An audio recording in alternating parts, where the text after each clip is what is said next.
Yes. Like the way I do these are big. Yeah.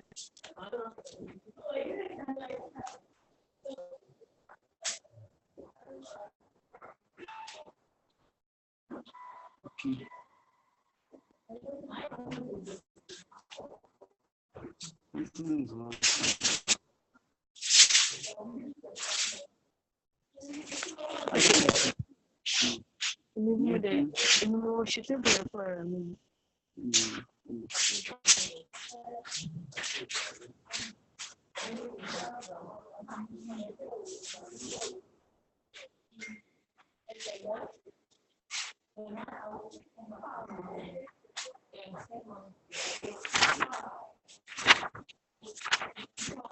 After that one, no. I think after that one, if I can just finish it, then I have to just do the major one myself. In fact, that's the major one. That's the major one, Toko.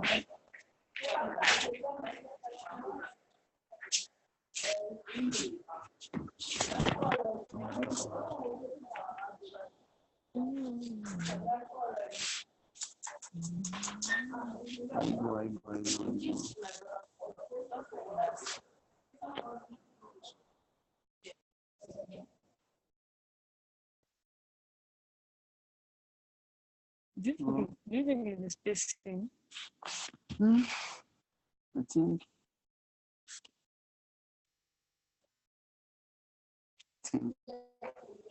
You think the spacing? you might have to retype this. You retype the table. No problem. Like this. Then it's options. Then you retype. Or use it like this. Like how? Let me see.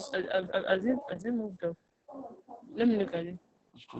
Let me see the move up. If it has moved up, then. The move up. Oh, it hasn't.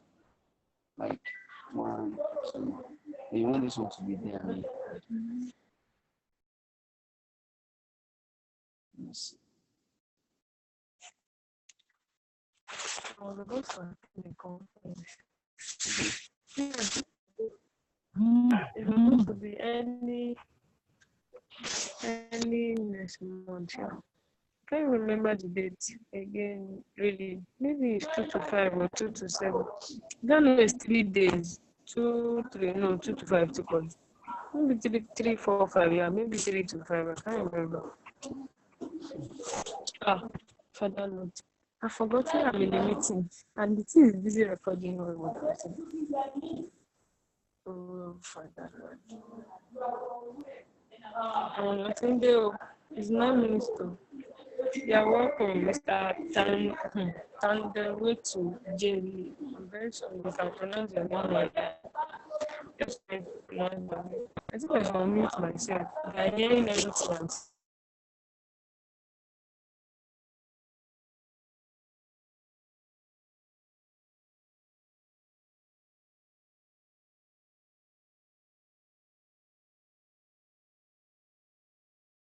Are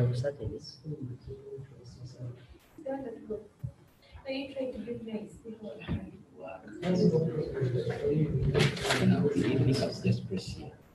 which part was this one? At least because of this one, it's not like here, give me you try to get it. This one.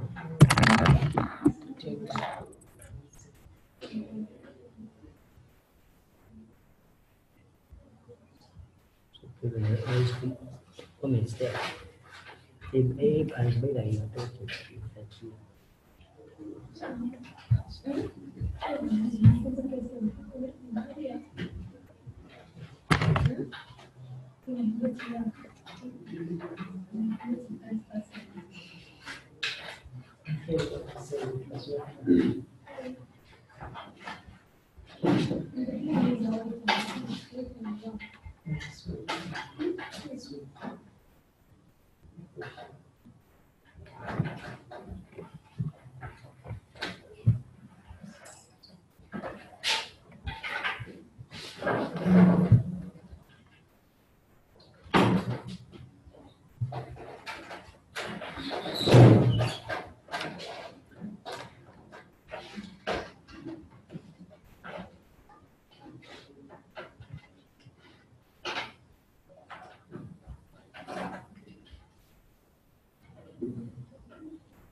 Hello, everyone. We'll be starting the call in just a couple minutes.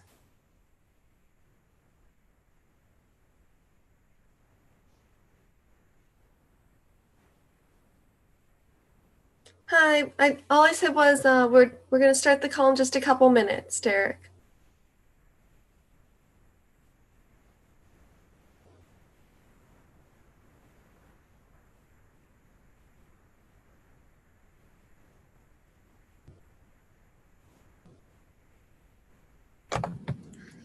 All right, there we are. Hi.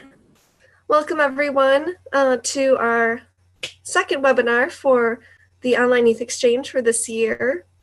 We're going to be starting in just a couple minutes. Our speaker's about to hop on. So today's speaker is Natalie Lucas. She's the director of Care About Climate, the organization that I work with. And she also works she also serves as on the board of directors for the Sierra Club in the United States. and she currently works as a solar energy salesperson, and she's based in St. Louis. She has a master's degree in, if I'm not mistaken, energy and the environment, and her undergraduate was in geology.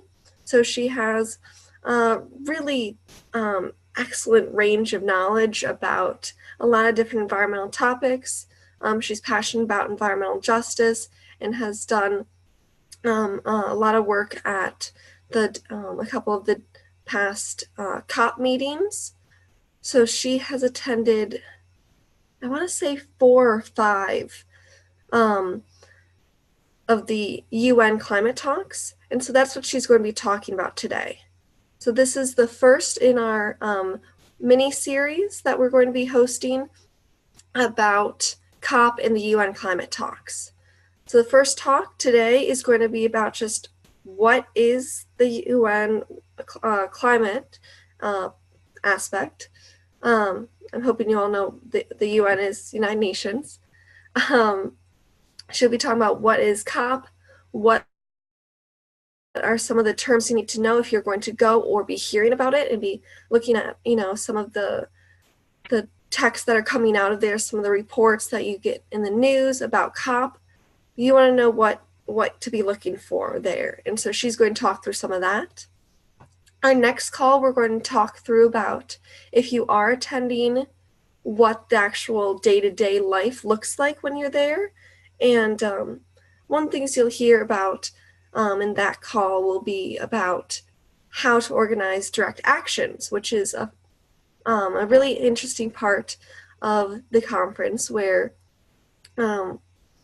people, especially youth, like to organize these events where we all come together and hold signs of some sort, or sing a song, or some sort, or have, like a little mini rally outside of a negotiation room so that the UN negotiators know our sentiments, know how much we want to press, what we're trying to press them on for climate change affairs, and can make sure that they act accordingly. So we'll hear about that next time. The following one will be a live Q&A from COP. So someone from the Care About Climate delegation, as well as any OYEers who are there, can go meet up with them and join in on the call and answer all of your questions that you have about COP, about what's going on this year, which countries has the most problematic delegates that's, stirring up trouble. Hint, it's usually the US. Sorry. And, things like that. So start thinking, as you learn more about it today and next month, you'll get to kind of be thinking about some questions that you want to ask during the event. And that one's one of my favorite webinars that last year was the first year we did it. And it was a really neat experience to get to just talk through what's going on and be, have someone there be like a lookout for all of us. So I'm looking forward to that. What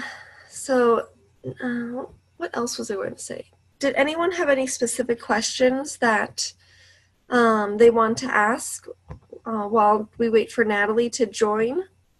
I'm on, by the way, it's Sarah. Oh, hey, Natalie. Hi. There you are. Yeah, I'm just hiding. Well, if anyone wants to ask questions, you're always welcome to go into the chat. And in the to field, just put, I'll change my name so that you don't send it to Natalie. You can send it to Sarah, Care About Climate Conference Line. Here we are. All right, and Natalie, you have the floor. So thank you. Great. Okay. Hello, everyone. Thanks for hopping on this morning. Sorry, I'm a little bit late. It's early in the US, and I am not getting up this early. And then if I could just ask everyone to mute if you're not talking, that would be helpful, just so that we don't get background noise.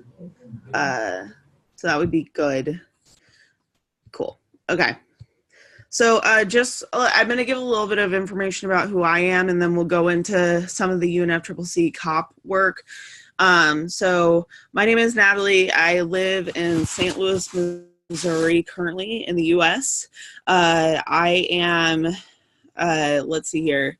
I'm the executive director of Care About Climate, so the organization that puts on online youth exchange with the China Youth Climate Action Network and others, that I run the organization there. I have a master's in international sustainable development from the University of Arizona, and I've been to COP 5 times. I will not be going this year, but we have a delegation of young people who goes from Care About Climate, and by participating in like this online youth exchange program and things like that, you are part of Care About Climate and therefore can apply to the delegation for next year if you're interested. I also just want to welcome you all in general. We, as you may know, Care About Climate's mission is to do youth capacity building, which is part of this program. And then also we work on trying to do climate communications with like the climate sign. So as you all are working on your projects, locally, if you all are interested in getting climate sign materials, let Sarah know, and then we can send you like stickers and things like that to be able to like help you engage with people locally. So that's a little bit about me. I'm going to kind of go over today just some general information about the UNFCCC UN climate talks and some of the different, I guess, acronyms that they use. And then if you all have any questions, you can let me know, just generally. And Sarah, just for clarification on my part, has there been an overall discussion about like the structure of the UNFCCC and kind of like how it functions and the history of it? Nope, I'd love if you could go into that to start. Okay, cool. So, great. So the UNFCCC, the United Nations Framework Convention on Climate Change, it started in 1992 during the Rio Earth Summit. During the Rio Earth Summit, countries came together and created 3 different things that they wanted to focus on, which includes a UN conference for addressing desertification, biodiversity, and then climate change. So that happened in 1992. And so the body that came out of that to address climate change was the COP, or the UNFCCC, which is the United Nations Framework Convention on Climate Change. So the United Nations Framework Convention on Climate Change has a couple of different bodies, and I'm going to try to pull up a graphic right now. Give me 1 second.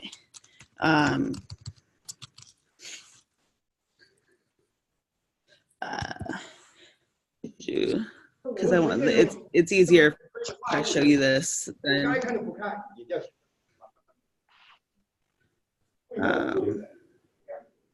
here we go.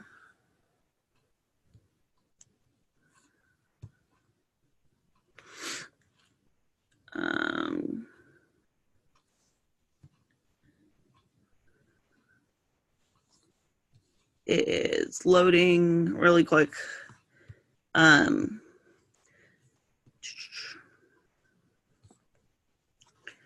So basically, like the UNFCCC, what they did after that is, after they came together, is they started having meetings under the Conference of the Parties, or COPs.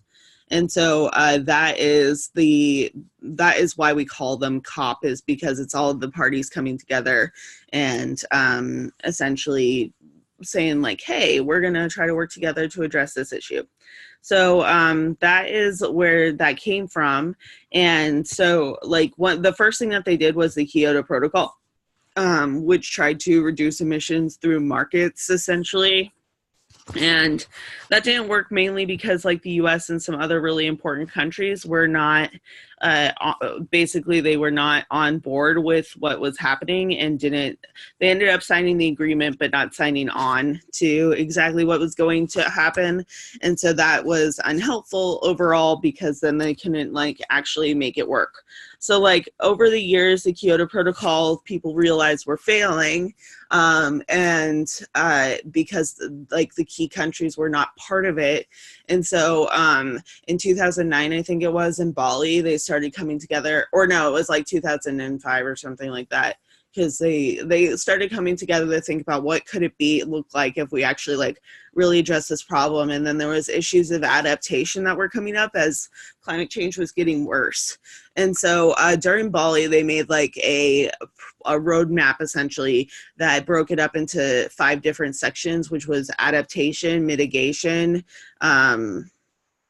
finance, technology, and I'm trying to remember the last one, but it essentially what it did was it put it in this framework. So this is how the UN bodies look like. Can you all see my screen? You can shake your head or let me know. Yeah, okay, great, thank you. So so this is kind of the breakdown of the UNF Triple C. And it doesn't necessarily matter for the work that you're doing locally, but it does have implications for your country and how it works. So I'm gonna try to zoom in a little bit on this because I know it's a little hard to see, and then I'll just go through it with you all. And then once we go through this, I can go through what the original point of this talk was, which is to go through kind of the acronyms and what you're gonna see at COP this year and how that could impact you and your projects and what you should maybe be thinking about as you work on online youth exchange. So here's the COP. It's the overall body that oversees the negotiations through the UNF Triple C. So that's a conference of the parties. And then they also have the CMP and the APA, which is the meeting of the parties for the Kyoto Protocol, which is the CMP. And APA is now the meeting of the parties for the Paris Agreement. Again, I'll go through these acronyms later, but I just kind of want to show you what there is. So under this conference, there are 2 bodies that are permanent that work together. So there's a subsidiary body for scientific and technological advice, or SUBSTA, and that one really tries to analyze the science behind climate change and give good policy recommendations for how to actually meet goals. It also works on trying to essentially give an idea of how people can work together to do technology transfer. So for example, there are a lot of people in the US and China and Japan and Germany, I believe, like car manufacturers specifically, who are working on developing batteries because of the electric car movement. And so how can you share battery technology and the advances there without trying to essentially share restricted information that companies put in research and development? Because the goal is we all want to work together. I don't know why I'm drawing, sorry. I think I have a little function on that's drawing on my screen, if you can see that, so ignore that. But we all want to work together, but it's just a little bit hard when you have companies who are self-interested and countries that are self-interested. So that's SUBSTA, and then you have subsidiary body for implementation. Whatever comes out of the COP, like the Paris Agreement, Kyoto Protocol, any agreements that come from all of the negotiators goes down into the subsidiary body for implementation for how they're actually going to implement it. So these are the 2 groups that are there throughout time to essentially try to work to fix things, which is exciting. So just so you're aware. Does anyone have any questions right now? Okay, cool. We'll keep going then. So that's that. And then, so now if we go down here, there's convention bodies and Kyoto Protocol bodies. So the two, I guess the two agreements that are functional right now are the Kyoto Protocol. The Kyoto Protocol will end up ending in 2020 because that's what countries agreed to. And there's a compliance committee, executive board of clean development mechanisms. That's that market-based mechanism I was talking about, CDM. Basically, the Europeans, Canada, and some others created a market where essentially they were paying poor countries to offset their pollution. So like protect your rainforest in Indonesia, and then you can continue to pollute in Germany, for example. I'm not saying that this happened. It might have happened. Norway is probably a pretty bad case too, where Norway paid for a lot of these. But so developed countries are paying developing countries essentially to protect areas for mitigation, and then they continued to pollute, and that was their justification. But that didn't work, obviously, because developing nations still needed to develop. And even if you're protecting forest in one area, it doesn't act as enough of a carbon sink to offset the developing nations' need to develop, right? So, like, if that small island in Indonesia needed to also get electricity to thousands of homes, and they had an opportunity to do so through a coal-fired power plant or natural gas or other mechanisms like that, then obviously they're going to do so. And then the Norway and Indonesia are then both polluting, and that doesn't help. So that's what the markets were that they were trying to set up, but it didn't work very well. And that's just good information for you to know, because when people talk about market mechanisms, I think it's good to have healthy skepticism about it. So but also I think there's options for it to work. I just think you have to be careful about it.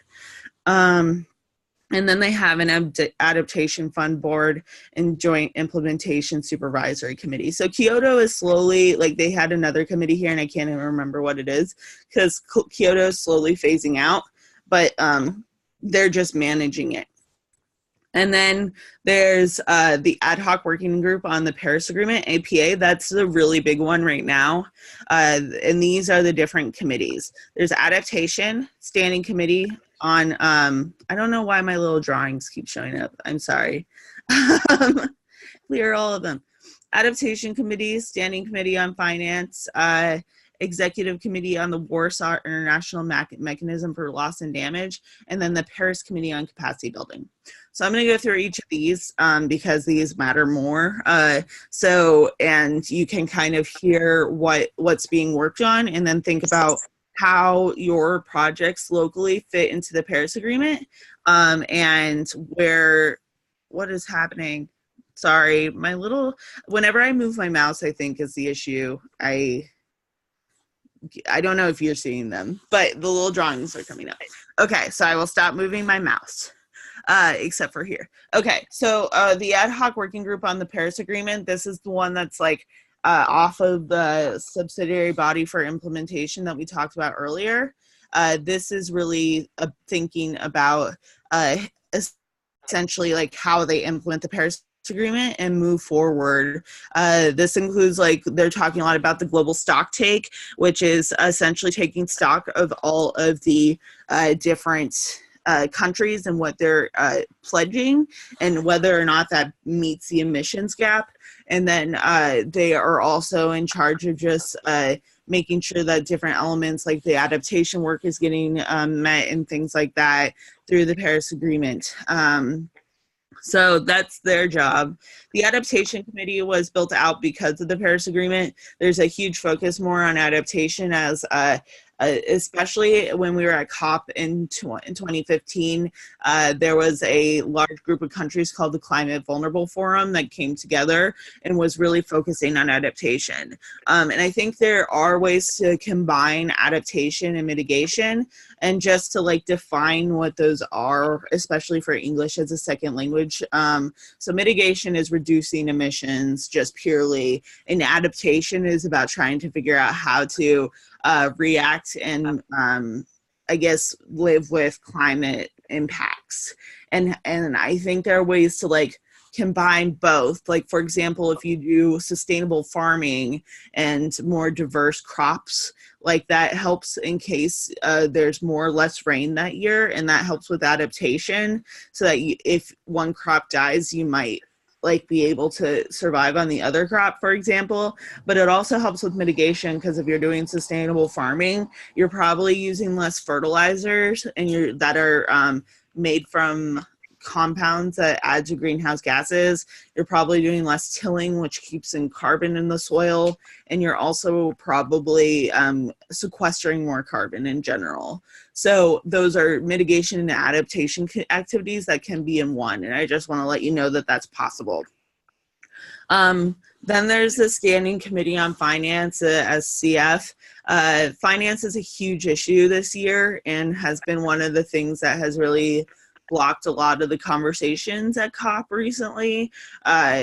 Developed nations are not willing to put in the money to help developing countries essentially move through the transition from having no electricity, as my example was earlier, to passing essentially coal-fired power plant and governments funding a like solar field, for example, or offshore wind or something along those lines. So the funding is a huge issue, because developing nations are like, you caused this problem and we can't do this without some help. And then developed nations are saying, well, we didn't do that either. Private companies really came in and helped us with our energy transition. So there's like a little bit of a weird, there's weirdness around financing, and that's what's really blocking things right now. So that's just like an interesting tidbit about what's going on in the negotiations. Then there's the Executive Committee on the Warsaw International Mechanism for Loss and Damage. In 2014, I think it was, there was a meeting in Warsaw where Typhoon Haiyan had hit the Philippines, and Yeb Sano was their negotiator and decided to fast for the 2 weeks until they came to an agreement on loss and damage. So basically, loss and damage is essentially a term that explains when you can't adapt to something because the consequences are too strong. Like when you get hit with these superstorms, how can developed nations pay for the harm that they caused, and pay for those losses and damages that like people cannot adapt to quickly enough. And so that's a complicated one, because you're basically asking people to figure out what percentage of a typhoon was caused by climate change, and for developed nations to like front that money. And so it's been a really tough conversation, but our organization and others have been really upfront about that and trying to get developed nations to get money. I think that's going to be the biggest thing here, is if we can get developing countries money as much as possible, then it will be good. And then finally, there's the Paris Committee on Capacity Building, which is something that we as young people have been focusing on a lot. So there are two, I guess, buckets to this. There's ACE, which is the Action for Climate Empowerment, and then there's just a general capacity building discussion. And so they're trying to figure out how NGOs and governments can work together so that people work on climate projects locally.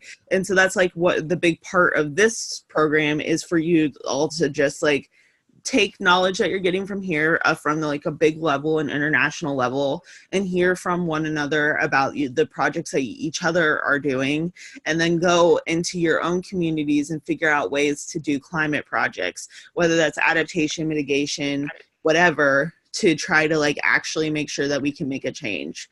Because this isn't just getting on webinars and like listening and learning a lot, which is also very good. But if you don't do anything with like this knowledge, then that's then what's the point, I guess. So this is my call to action for you all. Like really think about how you want to impact your communities. And this doesn't mean you have to go out and protest and like get angry at your government or whatever. I think there's a lot of good work that can be done by getting businesses to think about how they can transfer to renewable energy, or doing more sustainable farming practices, or making sure that your community is prepared for natural disasters that might be intensified by climate change. There's a lot of really cool work that you all can do, and this section here really focuses on that. And that's one of the reasons we launched this program, is to like give you all the tools to like understand the conversation, and then be able to like go out and do things that are really awesome. And so that's what this is about. And essentially, like right now, they're really focused on action for climate empowerment, and what are the guidelines that the UN and countries can work on to try to like help their citizens mobilize around climate change, including, including businesses, farmers, I'm trying to think about other constituents, young people, obviously, giving women and those who do not identify as certain genders more space to like be able to help with their adaptation and more resources, since they're more likely to be impacted by climate change, a bunch of stuff like that. So we'll just go down in here really quick. So then there's these different things that kind of like help the structure of the UNFCCC. There's the technology mechanism, which again helps advise SUBSTA, which is that subsidiary body for technological advice. They work on helping advise them essentially about like, what do we do when battery technology needs to be transferred. There's expert groups that kind of come together to consult essentially on different items. So like this one is a consultative group of experts on national communications from parties not included in Annex 1 to the convention. So this is a really long one, but essentially it essentially means that people who aren't necessarily in the convention or in the agreement, how do we consult with them? So everyone is technically in the agreement now. Trump did say that he's going to pull out, but that's not effective until 2020 and a couple days after the election in the US. So there's actually a good chance that that doesn't happen. But regardless, like they're trying to discuss how to deal with countries that are not part of it. And then there's also least developed countries expert group to make sure that those who are most vulnerable are getting the most support and resources to address climate change. And then there's financial mechanisms and financial agreements that help support all this. So there's a global, the GEF, or the Global Environment Facility, that supports various options, including the biodiversity and desertification efforts. So it's not necessarily just climate issues. Then there's the Green Climate Fund, which was set up by the UNFCCC and solely funds climate projects essentially. Then there's the Special Climate Change Fund. I think this is for like very specific information, but I actually don't know too much about this. I think this is like, yeah, I actually don't know much about the SCCF, so I'm not going to talk about it. If you want more information, I would just go online. You'd probably find stuff. I haven't heard a ton about it, to be honest. And then Least Developed Countries Fund, obviously for those that are that need extra support, and then an adaptation fund to help folks adapt to climate change.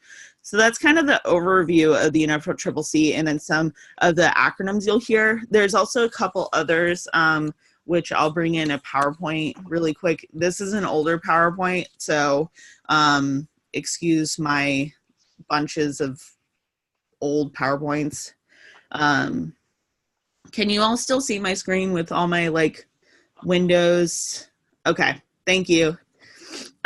So this is the Unf Triple C 1011. It was made in 2017, so I'm not going to go over a lot of the information because we just did, but I did want to go over quickly the acronyms list because it's kind of helpful to see, and there might be more thorough acronyms online, but these are the ones that I find most useful when you're like reading about it. So there's the APA, that's the Ad Hoc Working Group on the Paris Agreement.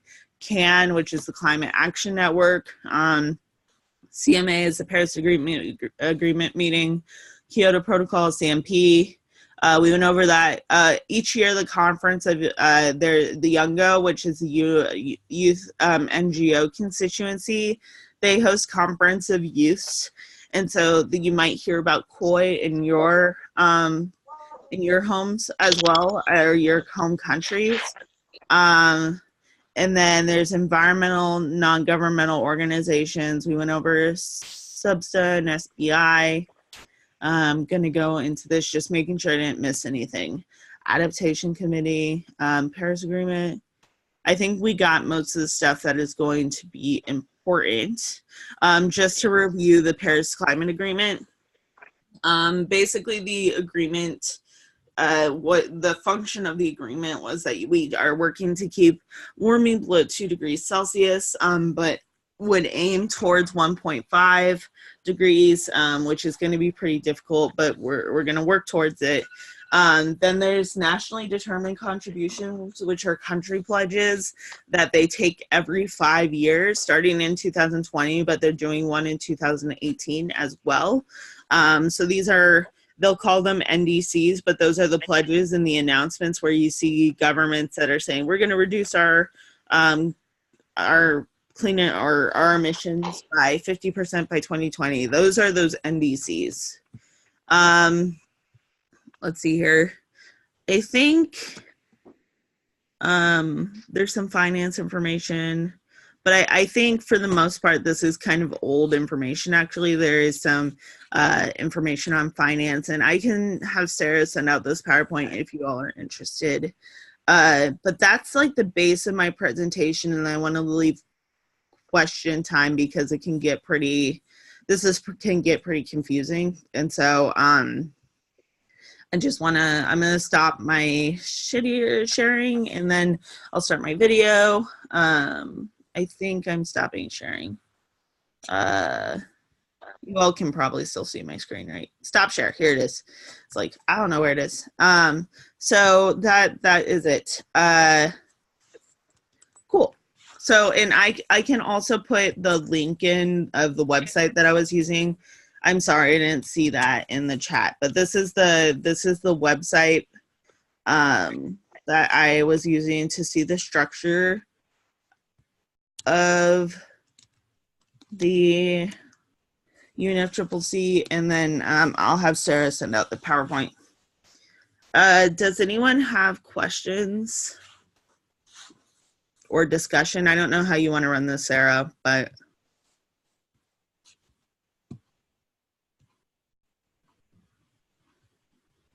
And now would be a great time to ask questions of Natalie while she's here.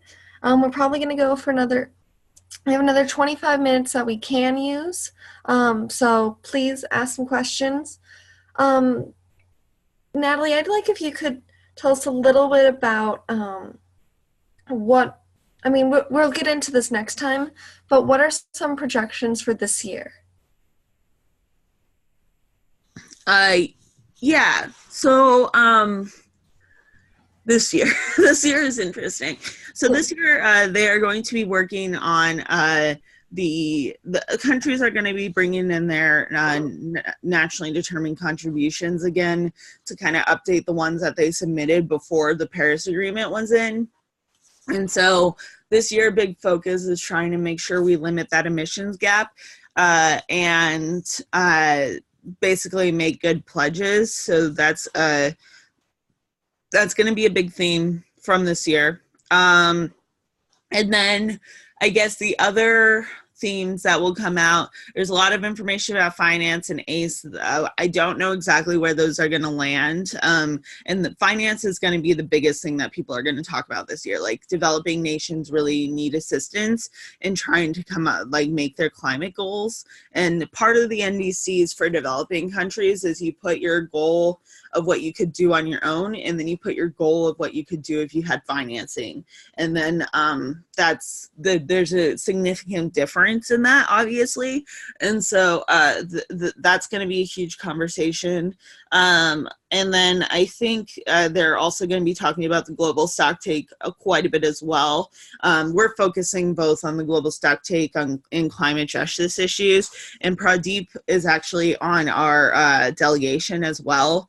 And I think Pradeep is on the line. So Pradeep, if you have anything to add to this, and Hita, it looks like you're on the line too. So if you also, because they are also very well-versed in these issues. So yeah, I think the global stocktake will also be one.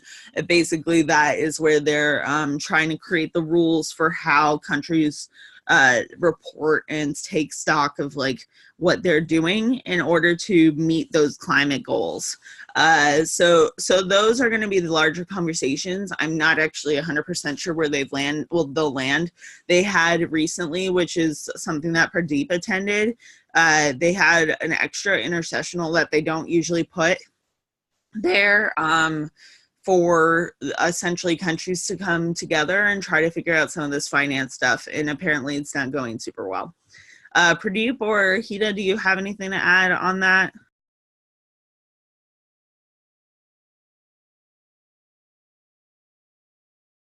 Hello. Yeah, we can hear you. Yeah. Okay. Yeah. Actually, you have like covered all the things that this COP will take, and mainly this COP will focus for the rule book and for the implementation of the Paris Agreement. And if we talk about the finance issues, so one of the very challenging is the finance, as the mechanism of finance, the model of the implementation of the NDC targets and such things. So finance will be one of the major issues for this COP, and the model and the mechanisms on how the fund from the developed to the developing country will be transferred, and how it will be implemented in the developing country, and also in the least developed and CIS countries for the implementation of NDC. So these are the issues. So mainly this COP will focus to finalize the rule book and the implementation of the Paris Agreement. Pradeep, can you talk a little bit about the rule book? Because I did not, and that's really important, and I can't believe I forgot it. If you want me to talk about it, I can, but you're totally welcome to. The rule book, yes, in 2015, the countries agreed for the Paris Agreement, and this rule book is mainly focused to how the countries will find out the way for the 1.5 degrees Celsius to obtain the for 1.5 degrees Celsius temperature rise. So and other things the rule book will cover is finance issues, and in mainly the finance issues, the mechanism of fund transfer from the developed to the developing country, and also with the issues of technology transfer and the adaptation and mitigation measures and such things. So also the rule book will also focus on the implementation of the NDC, that is nationally determined contribution. So how the countries will get the target that they have indicated on the NDC to limit the global temperature rise on 1.5 degrees Celsius. Yeah, you can add on that. No, that's perfect. So a lot of what I discussed has to do with the rule book. It's what they're calling it. But they're basically or it's called a rule book because they're making the rules of the Paris Agreement. And that's usually what happens with big policy pieces like this, is they make these big lofty goals and they kind of say what they want to do, and then they go figure out how to do it later. And so the subsidiary body for implementation is really creating this rule book so that like all the countries are on the same page of how to actually do this. Now that they have this agreement, how do we actually do it? And so that's what it's called technically, and I just didn't bring it up. So Pradeep, thank you for adding that, because I can't believe I forgot to say that, because it's really important. You'll hear those words, I promise. Yeah. Okay. Cool. Sarah, is that good for an overview? Do you need anything else? Oh, yes, that was plenty. Thank you so much. You saw Honor's question about finance. You guys answered that. Were there any other questions that people had?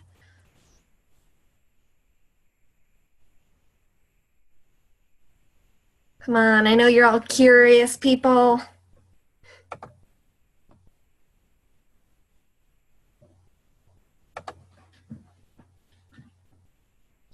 Hi, Sarah, can I just chip in for a little bit? Sure. Thanks, Ita. Thanks, Natalie. Thanks, Pradeep. I think that was great. You covered a lot of what actually you might need to know when you're at the COP first time. A lot of the acronyms, a lot of the words that you might hear every time. The only thing that I would like to add is how would you as young people engage? I'm sure they're going to do it in detail at another webinar, but just to sort of give you an overview or just to get you thinking. So there are these lots of different negotiations that go on during these 2 weeks of the COP. There are different ways you could either sit through the negotiations and observe them when you go through an NGO, so you have an observer access. And then you can be part of different groups or different side events that you can actually attend and do stuff. So it's a very, very complex space, but it's also a space where you can involve in different ways. So I don't know, I'm sure I don't want to get into it right now because there's a webinar that's going to focus on it later, but yes, that'll be our next just to know that, for sure. Yeah. Yeah, thanks for pointing that out, Hita. Because next month when we have that webinar, you definitely want to bring your questions. I know there are some people from this group that will be attending COP or attending the predecessor conference called COI, which we could go into a little bit if people are interested. COI is the Conference of Youth. I brought it up in the group chat to say, just, if you aren't able to make it to COP this year, COIs are a great place to meet up and learn about what's going on in the nation or region. And then as well, at each of these Conference of Youths, they put together like a policy paper or some like collection of people's thoughts of what they hope to get out of COP as youth from a particular region or country. And then they bring that to the global COI, which will be happening in Katowice, or maybe it's in a nearby city. But either way, it happens in the 3 days before COP starts. And youth come together from all over the world, and all these different COIs send a representative to say, okay, here's what we came up with in Haiti or in Africa or in Cameroon or whatever the local COI was, because they have national and they have regional. So they'll have both. Could be one in Cameroon as well as one, I think in Burkina Faso was a COI, but I'm not sure if anyone can remind me of that. And that's Natalie's cat Aspen, who's really cute and soft, by the way. So say hi. Aspen does not go to COP, but he's a climate smart cat, I think. Yeah. Sorry, go ahead. No, you go. I was going to say, because I'm really excited about it. So we had our meeting yesterday for our delegation, and I'll also answer your question too about how we can help applicants from developing countries attend COP24 and plans. So one thing that you all could do, we are doing a campaign, and Sabina, who leads our delegation, is putting together the materials for it right now. But essentially, we're asking folks to take a picture of themselves with the climate sign, which hopefully you've been introduced to, question mark? Yes, they have been, and it's my picture right now too. Great. Or, I guess that's a Care About Climate logo, but It is. Eric, our intern, has been really helpful with introducing the climate sign, making sure they all know about it. Okay, great. So, so basically, we're asking folks to take a picture of themselves with the climate sign and then write a letter to the negotiators, and we're going to post them on social media. And then we're also going to be handing the picture and the letter to your negotiator at COP. And this is a way for you all, if you are not going to like be able to get involved and like write letters about like what you would like to see at the COP, and we will hand deliver them to your negotiators. So that if you'd like, that would be a really good thing to do. You just can like write what you'd like to see from the COP or what you'd like to see for your country, and then take a selfie with the climate sign, and then we'll post it and put it as a blog and hand deliver those letters. So that's a direct way you can get involved. And we'll send more information as well once all the write-ups are done and instructions are made and all that jazz. So the question was, how can we help applicants from developing countries to attend COP24, and like how can we get accreditation for applicants from Cote d'Ivoire? So so COP24, this is COP24. Yeah, so COP24 accredited, like if you haven't signed up already, it's going to be pretty hard to get in. Our delegation is already full. We have Pradeep, Amalin, Sabina, Nick, and Sydney and Nora going. Those folks are from Germany, the United States, Nepal, Malaysia, and yeah, those are the countries represented on our delegation this year. So that is kind of like where we're at right now. If you want to go to COP, you need to reach out. There's I'll put in a link for the Unf Triple C. There's on the Unf Triple C website, there is sorry, I can't type and talk. There's a list of NGOs that are accredited. So you could email those NGOs in theory and ask if you can participate in their delegation. And trying to find the list of NGOs. List of accredited NGOs. So you could ask for that. I think it's going to be pretty hard at this point to get in.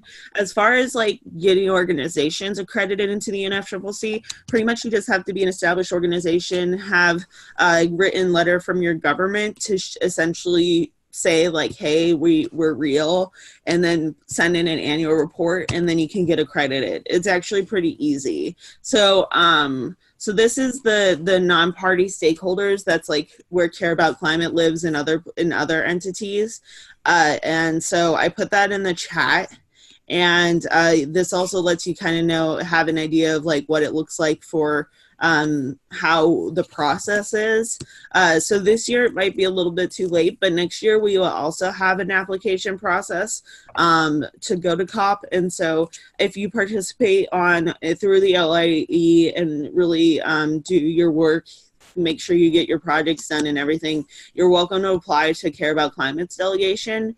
And then decisions get made in, I think next fall will be when decisions are made, or late summer is kind of what we're looking at. So that is kind of how that works. So I don't have a great answer for if you want to go in a couple weeks, but that's how you go in a little while if you want.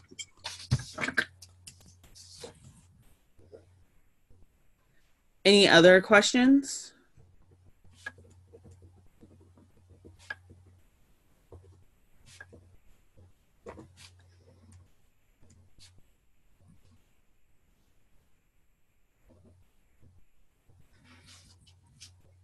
if no one else has any further questions, then we're going to let Natalie go so that she can get ready for work.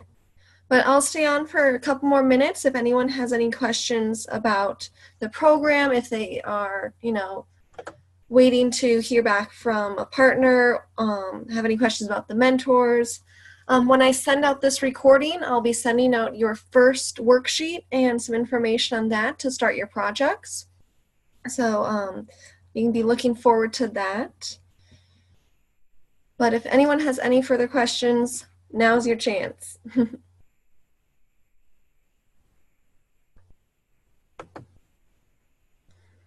you need to be a part of Care About Climate to apply for a COP delegation for Care About Climate? You participating in the online youth exchange is helpful in you participating with us. Our policy for our COP delegation has changed a little bit over the past couple of years. Our first year it was board members and program managers. Our second and third year we opened it up to the public. Next year we're not quite sure what we're going to do, whether it'll be an open process or if it'll be just Care About Climate volunteers, board members, and program participants like yourselves. So either way, you guys would still be able to be informed about the delegation and invited to join.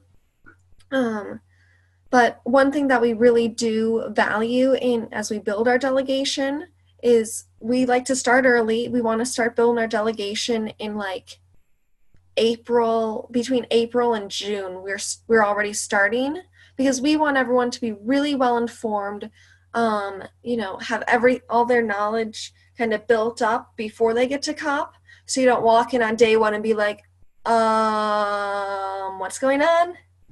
We want you to be ready. And so we prepare. Oh, it will only be Care About Climate participants next year. Great. So again, you guys are still included in that.